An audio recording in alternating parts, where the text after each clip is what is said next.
So you want to use the internet? Be nice. You gotta be kind to people online. A good friend is what you might find. You gotta be kind to people online. Don't be a cyberbully. You gotta be kind to people online. A good friend is what you might find. Hey guys, so this is the chorus of the MC Lars song, Don't Be a Cyberbully. The chorus usually equals the main idea, or the hook, and it's usually the catchiest part of the song. It's always the part that you'll remember the best, always the part that you'll be singing after the song is done. It repeats after every verse, so in this song it repeats 3 times because there are 3 verses, and it also has the claim in it. In this song, the claim is simple: don't be a cyberbully. Be a cyberbully. It's never okay to post rumors or threats, to spread lies about your peers, or send harassing texts, impersonating people, sharing private information, photoshopping pictures to cause humiliation, cracking someone's password or hacking their account, stealing people's credit cards and charging large amounts. These things are illegal. You might end up in prison. Don't Snapchat while you drive. It might impair your vision. Don't be a grouchy grump or a misanthropic chump. Say nice things on the internet. Don't be like Donald Trump. Politics on Facebook can be so polarizing. When friends and family start to post opinions so surprising. Don't enter into flame wars. You can always close the screen. Go out for a walk instead of being mean. When it comes to online etiquette, take action, my advice. Don't talk that trash on YouTube just because you hate your life. So in verse 1 of the song, it's about identifying the problem and giving some examples of it. So for example, talking about posting rumors or threats. That's an example of cyberbullying. We've got spreading lies about your peers, hacking their accounts. It gives the problem a name, it names it, and it even goes with some current events. So for example, say nice things on the internet, don't be like Donald Trump. And then, of course, after the first verse, we have our chorus again. It repeats the hook, it repeats the claim, and reminds you of the main idea of what we're really talking about here. When I was a little girl, my daddy told me a bully is a kid who takes your lunch money.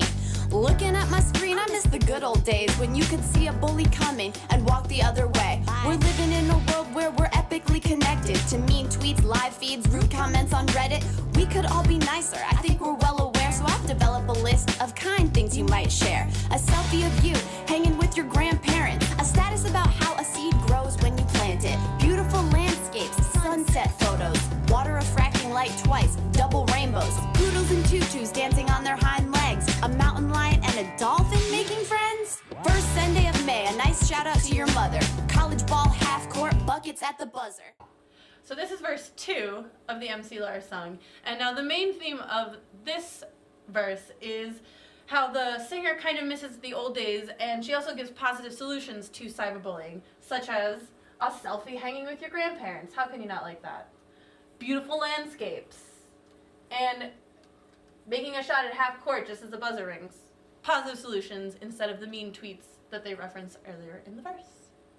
Don't be a cyberbully. Lorraine had strong opinions on the Second Amendment, and anyone who disagreed with her she unfriended. With every single click, she felt like a hero, till she woke up one day and her friend count was 0. Back in '04, there was a really mean blog written by girls who hated Katie's songs.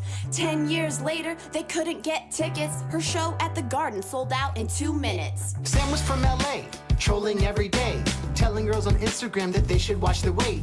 Drinking Mountain Dew as he crafted every post till he gained 1,000 pounds and couldn't leave his home. When we hear the word troll, we think mean and unstable. Not cute plastic dolls with jewels in their navels. Xenophobic tweets Or racist peppy memes are not what Lars and me wanna see up on our feeds. So in verse 3, they're giving specific examples in the form of anecdotes or little stories that illustrate the negative effects of cyberbullying and even of being a cyberbully.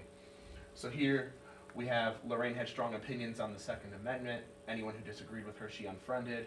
With every single click, she felt like a hero, so she woke up one day and her friend count was 0. So we see the negative effects of her being a cyberbully and how she alienates the people around her. And here, we went to Hollywood to talk about celebrities and how that happens. So back in '04, there was a really mean blog written by girls who hated Katie's song, so Perry. 10 years later, they couldn't get tickets. Her show at the Garden sold out in 2 minutes. So seeing how people can persevere through cyberbullying, how they, can come out on the other side better for it, and how the cyberbullies end up the worst for it. And then, of course, as always, we go back to the chorus. Got to remind everybody of the claim, the hook, say the main idea.